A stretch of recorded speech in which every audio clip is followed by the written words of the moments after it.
الأمي الحبيب العالي القدر العظيم الجاه وعلى آله وصحبه وسلم وبعد. Now we arrive at the chapter of Ibn Kathir's book regarding Allama Ammar when he starts to discuss some of the hadith regarding the Masjid Dajjal and the appearance of the Dajjal and some interesting narrations regarding him during the life of the Prophet sallallahu alaihi wasallam and during the life of the Sahaba alayhim ridwan.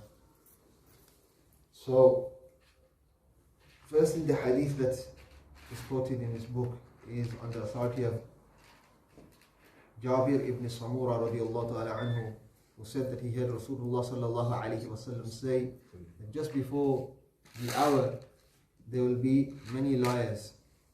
And Jabir said, be on your guard against them. This is a hadith in Sahih Muslim.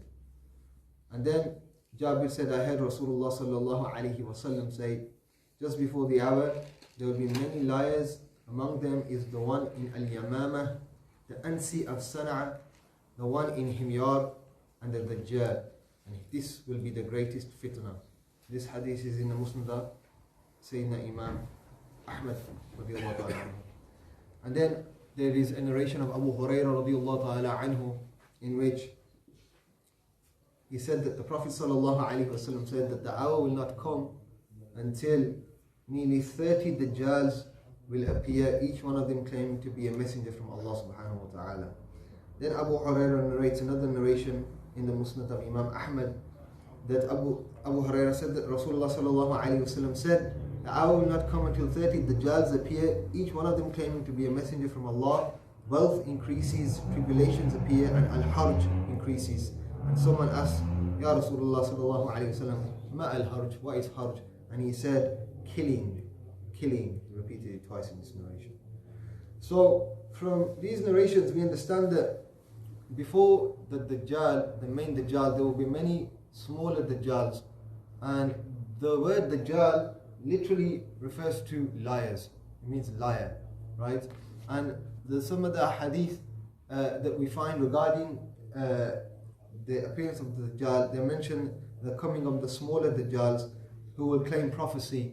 And the most famous one for us in our recent times was Mirza Ghulam Ahmad Qadiani, who was from Qadiani in India. He claimed to be a prophet. He first started as a mujaddid. He said, I'm a reviver. Then he said that he's a zilli nabi, meaning that he's a prophet under the sharia of Rasulullah sallallahu alaihi wasallam. Then he claimed that revelation came to him directly from Allah subhanahu wa ta'ala. And then this was something that his followers then preached. And very interesting character, very stupid character if I'm honest with you, if you actually read some of the stuff that he said and claimed. But nonetheless, you will find that the Ahmadis, because they have such a big claim, they're very intelligent people. Even in Pakistan, if you actually look in the history of Pakistan, some of the highest posts within the army and political posts have all been held by Qadianis. Even the wife of the former president, Pervez Musharraf, she was a Qadiani. So this is something that we need to ponder upon. The sect itself was created by the British, it was funded by the British. And one of their main slogans was hatred for none, love for all. It was under this banner that they had a distaste for jihad. And Mirza Ghulam Ahmad Qadiani actually said that jihad with the sword has finished, jihad with the pen has started. But even with his pen he failed incredulously. So we know that from the hadith, the smaller Dajjals refer to those that will claim prophecy. And before if you look at the way of Allah subhanahu wa ta'ala, before the main thing is always a dress rehearsal. There's always smaller events which lead you to the biggest event. And this even happened during the time of the Prophet sallallahu alaihi wasallam. Before they started to fight the mushrikeen in Makkah, they were faced persecution. And there were individual little fights that were breaking out in Makkah al-Mukarramah. Then they made hijrah. And during the hijrah, they would have skirmishes on the outskirts of Madinah al-Munawwarah whilst the Muslims were coming back and forth from their trade journeys. And this would often happen. And this was Allah subhanahu wa ta'ala getting us ready for the main event. And this is the same with, you can look at the hadith of the Dajjal, the same. The small liars, until the greatest one appears towards the end of time. And this is the ummah progressively being, you could say, through sparring sessions, being trained to deal with the main proponent that will come towards the end of time. Then the next chapter continues. It's a sub-chapter of a chapter about the Dajjal, and this is where things slightly get interesting. And the first hadith is on the authority of Abdullah ibn Umar radiallahu anhu, who said that his father, Umar ibn Khattab, was with the Prophet sallallahu alaihi wasallam, and in another narration it says with Siddiq Akbar Abu Bakr Siddiq radiallahu anhu also, and there were a group of other people, and they were walking and they found Ibn Sayyad, Saf ibn Sayyad. If you actually study that hadith, there is a character called Saf ibn Sayyad, and he's a very, very interesting character. Imam Shawqani rahimahullah said about him that he is such a difficult character that everything that could be said about him has already been said about him. And amongst the scholars there were so many differences of opinions. Some of the scholars, they actually said that he wasn't the Dajjal. In fact, Umar ibn Khattab radiallahu anh, he took half billah, he took oath upon Allah that verily he was the Dajjal, right? And this poses a slight difficulty because we know that the Dajjal will appear after Sayyidina Imam Mahdi alayhi salam. So what does it mean that he was the Dajjal? Before we get into this, one thing needs to be understood about the Dajjal. Dajjal, according to the scholars of Hadith, the way they have explained this, and this is the best explanation, because what it does is it doesn't compromise the original understanding of the Dajjal coming towards the end of time, and neither does it compromise the Hadith which state that the Sahaba took oath that Saf ibn Sayyad was the Dajjal. So how are the two brought together? The Saf ibn Sayyad was a manifestation of the Dajjal of that time during Rasulullah sallallahu alaihi wasallam. For verily he has been created since the beginning of time, right? Okay.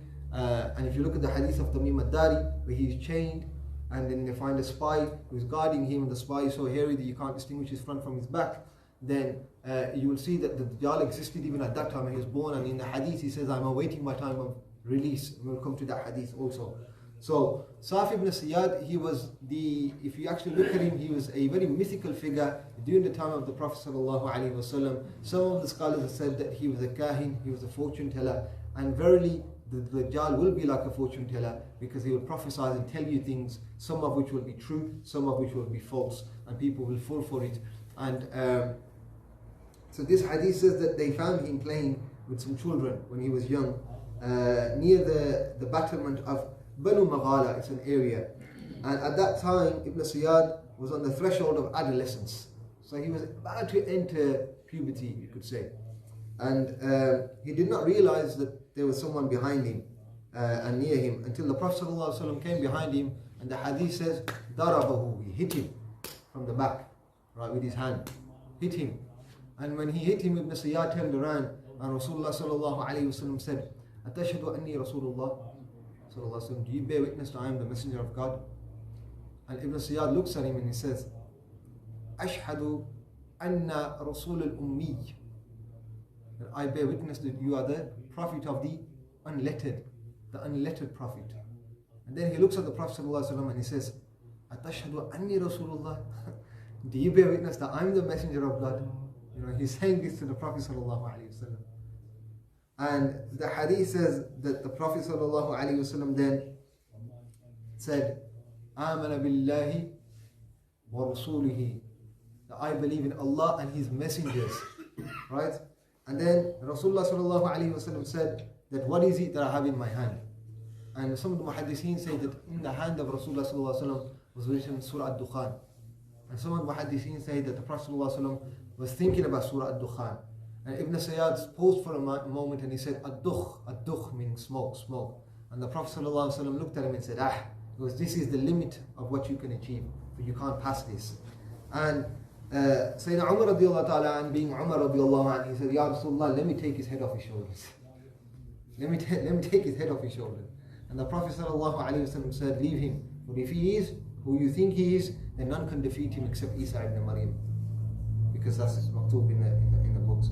Then Salim ibn Abdullah radiallahu anhu, he said, I heard Rasulullah sallallahu alayhi wasallam, I heard that Rasulullah sallallahu alayhi wasallam said, and he said this from, he's saying that I heard this narration from Abdullah ibn Umar, that the Prophet ﷺ and Ubay ibn Ka'b went along to the palm trees where Ibn Sayyad was. And the Prophet ﷺ started to hide behind a tree with the intention of hearing something for Ibn Sayyad. And Ibn Sayyad at this moment was lying down with a blanket over him. And under the blanket he was murmuring things. And as he got closer and closer to Ibn Sayyad, the mother of Ibn Sayyad alerted him that Muhammad is here, sallallahu alayhi wa sallam. So he jumped up.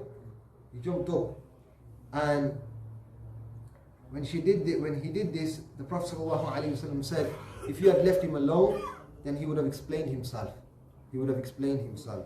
And Salim said that Abdullah ibn Umar said that the Prophet ﷺ stood up to address the people, and he praised Allah subhanahu wa ta'ala as he deserved to be praised. Then he spoke about the Dajjal, and then he said, I warn you against him. There is no prophet who has not warned his people against him. Even Nuh alayhi salam warned his people against him. But I will tell you something that no other prophet has told his people, and you must know that the Dajjal is one-eyed, and Allah subhanahu wa ta'ala is not one-eyed. Ibn Shihab said, Umar ibn Thabit al-Ansari told me that some of the companions of Rasulullah sallallahu alayhi wa sallam told him on the day when he warned the people about the Dajjal, the Prophet sallallahu alayhi wa sallam said there will be written between his eyes the word kafir. Everyone who resents his bad deeds, or every believer, will be able to read it. He also sallallahu alayhi wa sallam said, you must know that that none of you will be able to see his Lord until he dies. Right? Okay?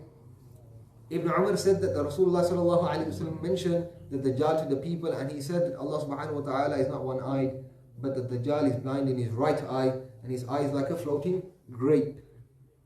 And Sayyidina Hudayfa radiallahu ta'ala anhu narrates that Rasulullah sallallahu alayhi wa sallam said that I know more about the powers of the Dajjal, about the powers which the Dajjal will have than he knows himself. He will have two flowing rivers. One will appear to be pure water, and the other will appear to be flaming fire. Whoever so lives to see that, let him choose the river which seems to be fire. Then let him close his eyes, lower his head, and drink from it, for it will be cold water. The Dajjal will be one-eyed. The place where one eye should be will be covered by a piece of skin. On his forehead will be written the word kafir, and every believer, whether illiterate or literate, will be able to see it and read it.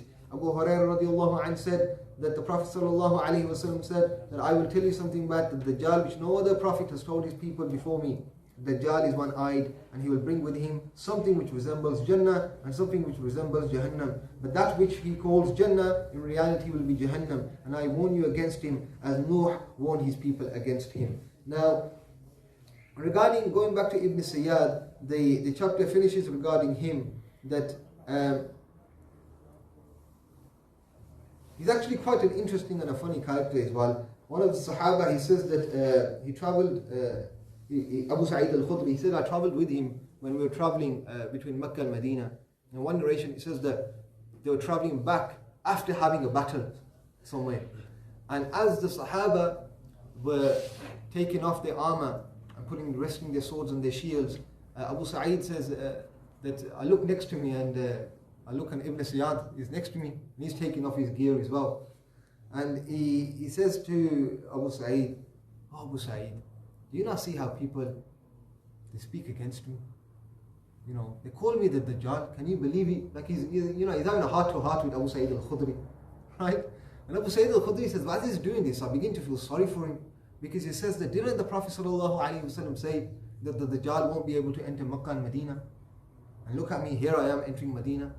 Didn't the Prophet sallallahu alaihi wasallam say, right, that the Dajjal will not have children? Well, look at me, I got married, I had children. So I don't know why these people keep accusing me of being the Dajjal. I'm just being discriminated. So he's having a heart-to-heart with Sayyidina Abu Sa'id al-Khudri radiallahu anh. And Abu Sa'id al-Khudri radiallahu anh, he said that, you know what, I began to feel sorry for him. I thought, man's got a point. People are just bullying him for no reason. And maybe he's been misunderstood. But then he says something. And he says that, but if the reality of the Dajjal was given to me, then I will accept it all. And Abu Sa'id al-Khudri says, when he said this, I don't know, but somehow the stick that was in my hand landed on his head. That's what the hadith says. He goes, Ibn Sayyad, he dropped on the floor, right? And Ibn Sayyad, he actually disappears. we don't know how, there's no record of his death. In the Battle of Al-Hara, which is a place on the northeastern frontier of Medina, there was a battle that happened. This was the second notable battle of Yazid ibn Muawiyah, right? The first one was Karbala, this was the second one. And during that battle, he disappeared. They don't know what happened to him. They said that a group of Jews that they found in that region living in the mountains said, we are waiting for our Messiah. And when they saw Saf ibn Sayyad, then Saf ibn Sayyad basically went into the monastery and disappeared, and they don't know what happened, where he's gone. And interestingly enough, we know that 40,000 Jews from Isfahan will come and join the Dajjal at the end of time as well. So this was the narrations that we have regarding Saf ibn Sayyad. The question is, was he the Dajjal? As we said, he was a manifestation of the Dajjal. Was he the actual Dajjal, which Rasulullah sallallahu alaihi wasallam told us about, the one that will come, the one that will raise the dead and to the living, the one that will split a man apart in two and walk between him, and then tell the man to become one and the man will become one? No, he was not that. He was not the Dajjal. Okay? May Allah subhanahu wa ta'ala give us the ability to protect ourselves from the Dajjal, from the fitna of the Dajjal, and may Allah subhanahu wa ta'ala give us the ability to understand the deen and implement it. وَمَا عَلَيْنَا إِلَّا الْبَلَاغُ وَآخِرُ دَعْوَانَا أَنِ الْحَمْدُ لِلَّهِ رَبِّ الْعَالَمِينَ.